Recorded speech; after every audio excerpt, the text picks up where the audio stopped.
So we've learned quite a bit about APIs up until now. We've seen APIs and REST APIs. Right now, there are some objectively great things you can do to make your APIs much better. And these are called as the API best practices. If you follow these, your APIs will always be very easily consumable, and it'll be very easy for other companies to consume your APIs and connect with your APIs. So let's go over these best practices. I want to take a quick minute to tell you something very important. I'm sure you know that CTOs don't write a lot of code. So what do they actually do during the day? They actually work on system design and architecting systems. And not just CTOs, but anyone in a leadership positions like VP of engineering, director, they're all involved with planning and architecting systems.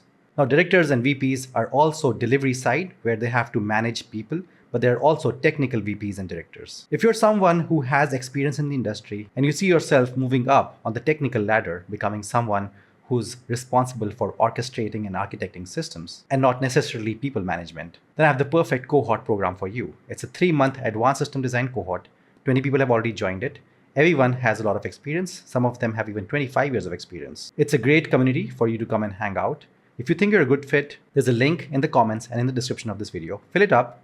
We'll check if you're a great fit and we'll set up some time with you. Now let's get back to the video. Now the first best practice is versioning. Now we all know that software is constantly evolving, but that does not mean that you should always stop support on your old APIs. So whenever you bring out new APIs, it's a good practice to also have old APIs in place in case there are some companies that are already consuming your old APIs and they are not aware that these APIs have changed. So it's best to keep versioning the APIs. Keep the old APIs also, and the new APIs are just available on new versions. Once you're sure that all the companies consuming your APIs are using the latest version of the APIs, then you can stop the support on the old APIs. So this is how versioning works. We usually use 3 digits, 3.2.1 for example. The first digit shows that this is a major update. So 1 would be like the first iteration of the APIs. 2 would be the second iteration, 3. These are the third iteration or third generation of the APIs. Every time you have few new features, you iterate this number, which is, it could be 3.1, 3.2, and so on, all the way to 3.11 or something. So this shows new features. In this particular version of the APIs, if there were some big bugs and fixes found, you iterate this number, the last number, 3.2.1, for example. This can also go all the way up to 11 or some number like that. Now, what you need to remember is that if this number is changing, that does not mean that the APIs themselves have changed. Maybe just bugs have been fixed. And if this number changes, that means you can expect new features, but the APIs themselves probably might not have changed. Maybe new endpoints might have been introduced and new parameters might have been introduced. But when you see this number changing, that means significant changes have taken place, and probably the APIs don't look like the way they used to look before. So now you know that versioning is a very good idea for your APIs. The next is authentication.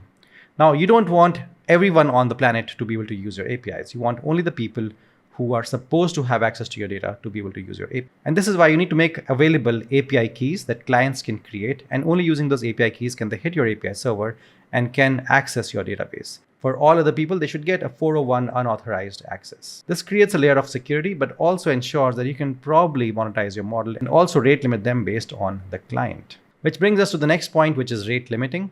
Because we're assuming the clients might have created an API key in the previous step with authentication, we can now see which client is calling the API how many times. So we can see mobile apps, web apps, partner apps, and SaaS apps. How many times are they calling our APIs? And we can set rate limits that, hey, these are the number of requests per day, per week, or per month, even sometimes per second and per minute that you can access. This ensures that our servers do not get overwhelmed and nobody ends up calling our servers way too many times or starts polling our APIs that can eventually lead to DDoS attacks, even when the client is trusted and they don't want to perform a DDoS attack on our server. So think of authentication as your first layer of defense and rate limiting as your second layer of defense to protect your servers. Another best practice is logging. So you need to always be aware of who's calling your API, when are they getting called, and how are they getting called.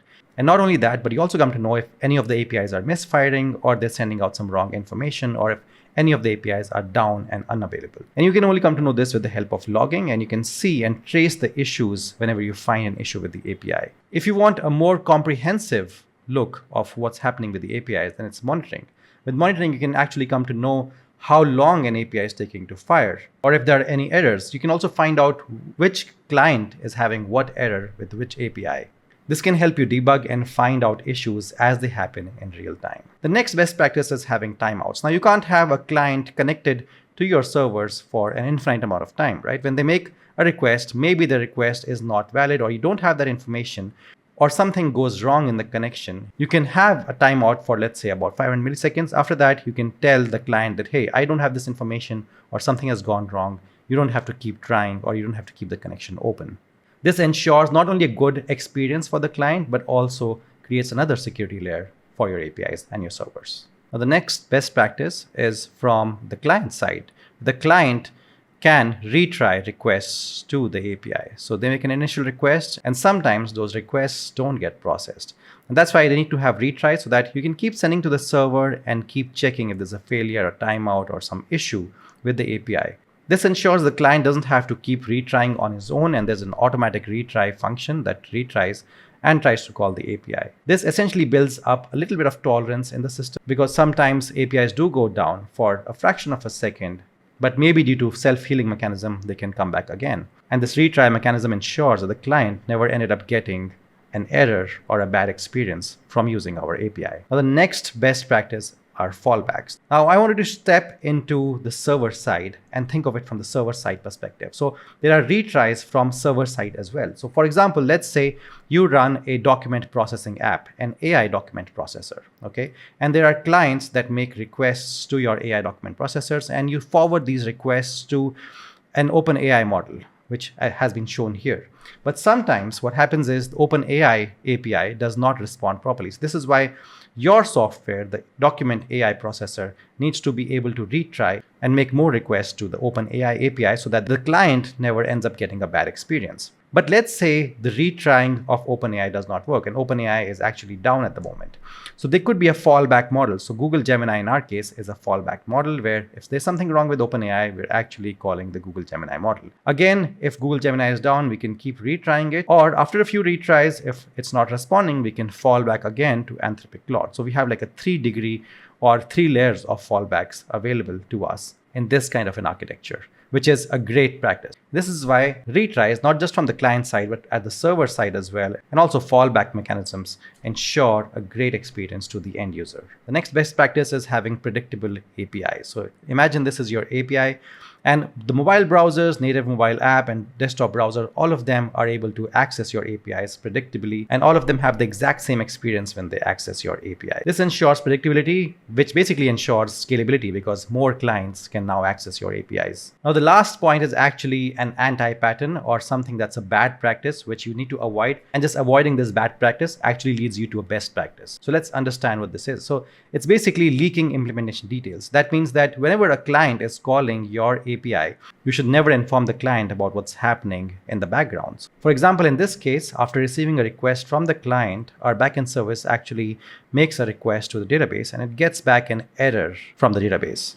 Now, ideally, the API endpoint should not tell the client application that, hey, this is an error, but a badly designed API can actually leak implementation details to the client application. And this leads not only to a bad experience, but also a lot of security issues because now the client knows what kind of technologies you're using and what's happening at the database level, giving the client too much information that the client is not supposed to have. And if the client is a malicious actor, they can use the information against you. So not only are all of these points best practices in terms of great client experience, but they're also best practices in terms of security. So let's go over everything again.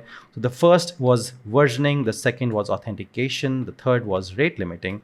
Then we had logging, monitoring, timeouts, and then we had retries, fallbacks, we had predictable APIs, and ensuring that APIs do not leak implementation details. Now, if you follow all these best practices, you end up having an API that's robust, that's scalable, and that other companies like using predictably. This ends up making you an industry standard API company, which can be monetized a lot. So now that you have a great API, how do you ensure that it's always working fast? Now in the next video, we'll break down how to enhance API performance.